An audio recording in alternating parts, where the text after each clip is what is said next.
Prostate একটা gland যা পুরুষদের থাকে। প্রোস্টেট গ্ল্যান্ডটা আমাদের তলপেটে অবস্থিত। এটা সাধারণত মূত্রথলির নিচে থাকে এবং পায়খানার রাস্তা, যেটাকে আমরা রেকটাম বলি, রেকটামের সামনে অবস্থিত থাকে। প্রোস্টেট ক্যান্সারটা আসলে যখন হয় তখনই এর কোনো উপসর্গ আসে না।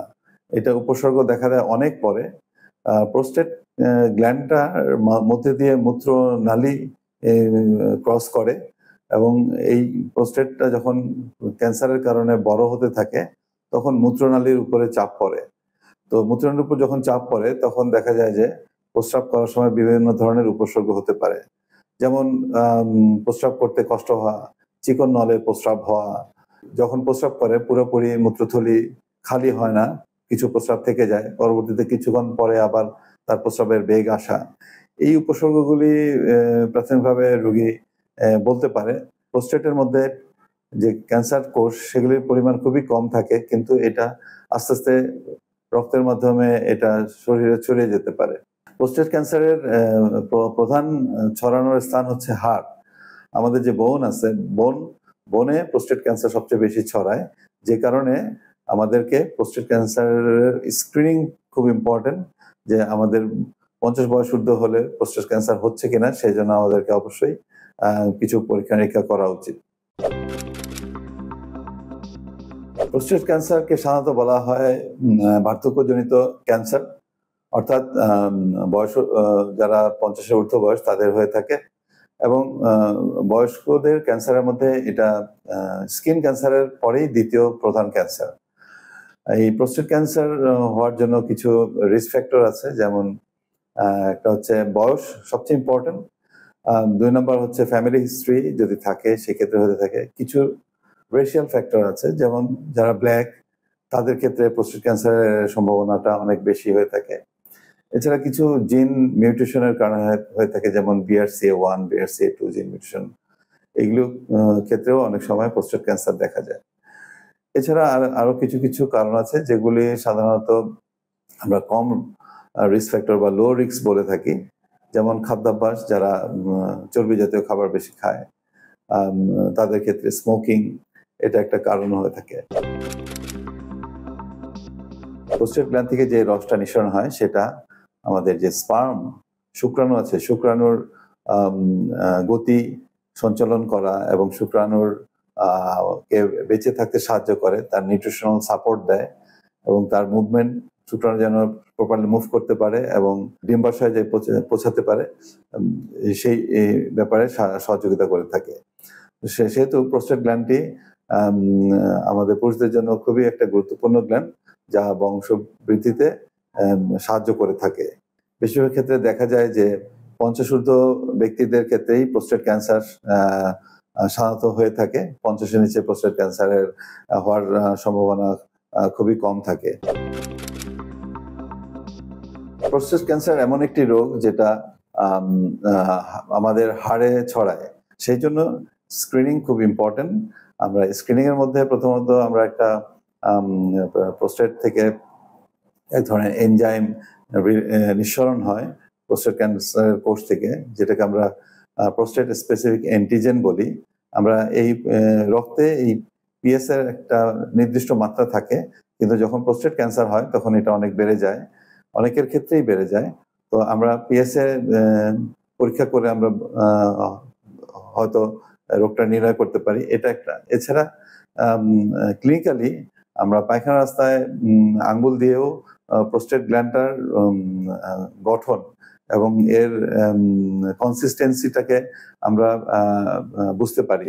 সাধারণত এটা একটু সফট হয়, সফট মাংসের টুকরার মতো আমরা ফিল করি আঙ্গুল দিয়ে, কিন্তু যখন প্রোস্টেটে ক্যান্সার হয় তখন এটা শক্ত হয়ে যায়, অনেক হার্ড হয়ে যায়। সুতরাং এই পরীক্ষাটাকে ডিআরই এক্সাম বলে, ডিজিটাল রেকটাল এক্সামিনেশন, এবং এটা খুবই গুরুত্বপূর্ণ।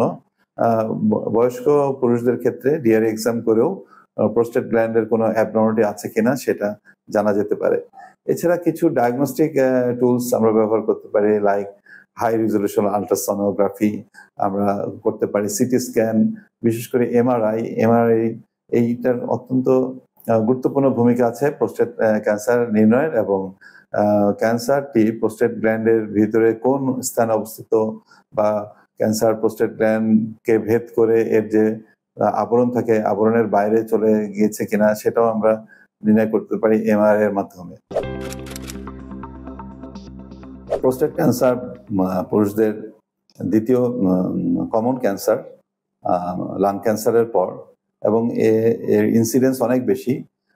8 থেকে 10 জন পুরুষের মধ্যে একজনের প্রোস্টেট ক্যান্সার জীবদ্দশায় হওয়ার সম্ভাবনা থাকে, যে কারণে এই প্রোস্টেট ক্যান্সার থেকে মৃত্যুর ঝুঁকিটাও অনেক বেশি।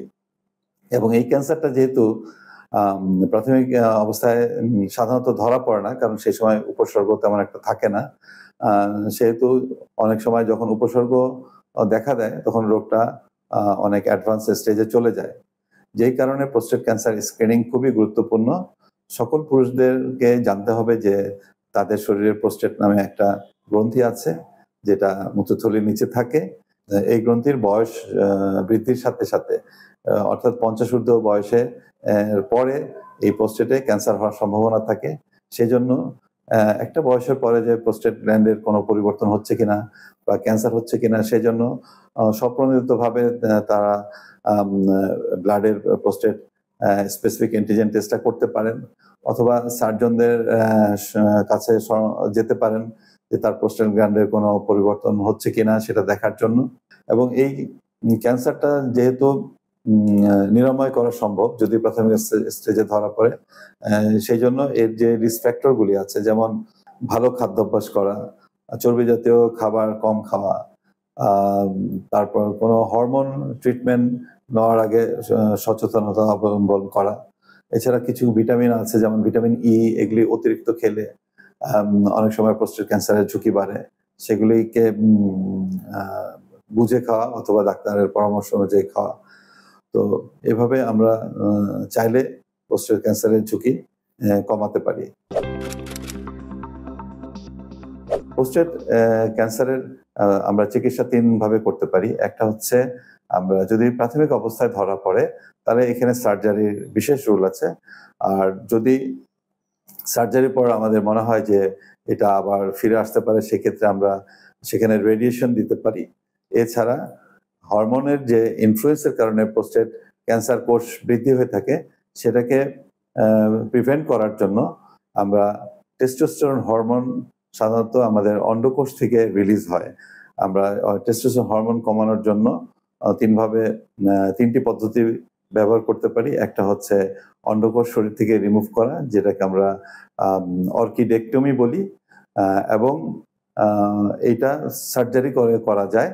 অথবা এই টেস্টোস্টেরন হরমোন শরীরে যেন কম তৈরি হয় বা হতে না পারে, অথবা প্রপার ক্যান্সার কোষের উপর যেন কাজ করতে না পারে, সেজন্য আমরা কিছু হরমোন ট্রিটমেন্ট দিয়ে থাকি এটা। আর এছাড়াও অ্যাড্রেনাল গ্ল্যান্ড থেকে কিছু হরমোন নিঃসরণ হয়, সেগুলিকেও আমরা অ্যান্টি হরমোন ট্রিটমেন্ট দিয়ে সেগুলিকে আমরা প্রতিবন্ধকতা সেখানে সৃষ্টি করতে পারি, যেন এই হরমোনগুলি ক্যান্সার কোষের উপর কাজ না করে। আর এছাড়াও হচ্ছে রেডিওথেরাপি হচ্ছে আরেকটা মাধ্যম, যার মাধ্যমে আমরা প্রোস্টেট ক্যান্সার চিকিৎসা করে থাকি।